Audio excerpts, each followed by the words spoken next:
Hello বন্ধুরা, সবাই কেমন আছেন? যেটা এখন ভিডিওতে আপনারা দেখতে পাচ্ছেন, তো এটা আসলে কি আমি আপনাদের বলি। তো এটা আসলে ঘরের দরজা। তো এটা আমরা আজকে তৈরি করলাম। তো একটু তুলে ধরার জন্য আপনাদের মাঝে তাই ভিডিও করে শেয়ার করলাম একটু।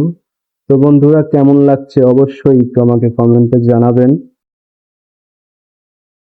তো এপাশে রয়েছে আপনার টেবিলের কাজ চলছে, ঠিক আছে? এগুলো টেবিলের পায়া, দুই দুই পায়া। তো টেবিলের কাজ চলছে এখানে। এই যে সব কাঠ পড়ে আছে, বাটাল অস্ত্রপাতি সব পড়ে আছে এখানে। তো এই সাইডে কাজ চলছে টেবিলের। তো বন্ধুরা, এটা কি আমি আপনাদের বলি, এটা কিন্তু বসার জন্য একটা ফিরে, ঠিক আছে? দেখেন কত সুন্দর ভাবে তৈরি করা হয়েছে এটা।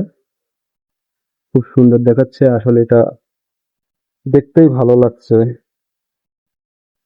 আর এপাশে রয়েছে আপনার নামাজ পড়ার জন্য জল চকি। তো এর উপরে নামাজ পড়বে মানুষ। তো ভালো লাগলে একটু শেয়ার করবেন সবাই, আর লাইক কমেন্ট করে জানাবেন। ভালো থাকবেন সবাই, ধন্যবাদ। খুদা হাফেজ।